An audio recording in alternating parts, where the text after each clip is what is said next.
प्रदेश की अनाज मंडियों में इन दिनों पैर रखने की जगह नहीं मिलती थी। इसका कारण मंडियां गेहूं की फसल से अटी रहती थी, लेकिन इस बार ऐसा कुछ दिखाई नहीं दे रहा।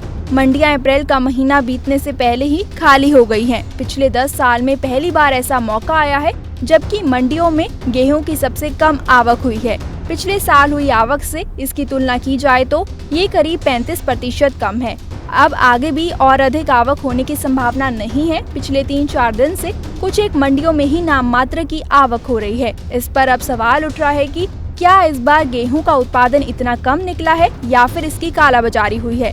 ये तो साफ है कि अधिकांश किसानों की इतनी क्षमता नहीं है कि वे भाव बढ़ने के इंतजार में गेहूं का स्टॉक कर लें। कृषि विशेषज्ञों का कहना है कि इस बार प्रति एकड़ 5 मन कम उत्पादन निकला है, लेकिन इस हिसाब से भी तुलना की जाए तो मंडियों में इससे कहीं अधिक गेहूं की आवक होनी चाहिए थी।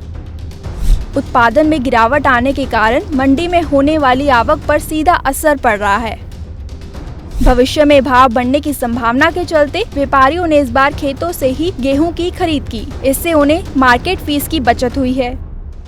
कुछ स्थानों पर गेहूं के रकबे में भी कमी आई। सर्दियों में बार बार बारिश होना और मार्च में एकदम से गर्मी बढ़ना।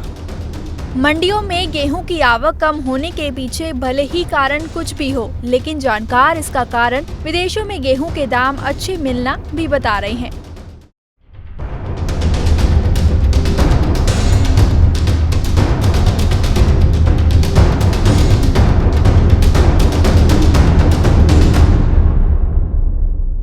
प्रदेश की अनाज मंडियों में इन दिनों पैर रखने की जगह नहीं मिलती थी। इसका कारण मंडियां गेहूं की फसल से अटी रहती थी, लेकिन इस बार ऐसा कुछ दिखाई नहीं दे रहा। मंडियां अप्रैल का महीना बीतने से पहले ही खाली हो गई हैं। पिछले 10 साल में पहली बार ऐसा मौका आया है जबकि मंडियों में गेहूं की सबसे कम आवक हुई है। पिछले साल हुई आवक से इसकी तुलना की जाए तो ये करीब 35% कम है। अब आगे भी और अधिक आवक होने की संभावना नहीं है। पिछले 3-4 दिन से कुछ एक मंडियों में ही नाम मात्र की आवक हो रही है। इस पर अब सवाल उठ रहा है कि क्या इस बार गेहूं का उत्पादन इतना कम निकला है या फिर इसकी कालाबाजारी हुई है।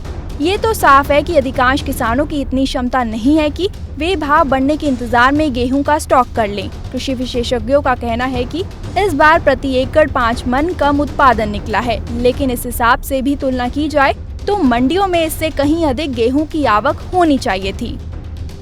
उत्पादन में गिरावट आने के कारण मंडी में होने वाली आवक पर सीधा असर पड़ रहा है। भविष्य में भाव बढ़ने की संभावना के चलते व्यापारियों ने इस बार खेतों से ही गेहूं की खरीद की। इससे उन्हें मार्केट फीस की बचत हुई है। कुछ स्थानों पर गेहूं के रकबे में भी कमी आई। सर्दियों में बार बार बारिश होना और मार्च में एकदम से गर्मी बढ़ना। मंडियों में गेहूं की आवक कम होने के पीछे भले ही कारण कुछ भी हो, लेकिन जानकार इसका कारण विदेशों में गेहूं के दाम अच्छे मिलना भी बता रहे हैं।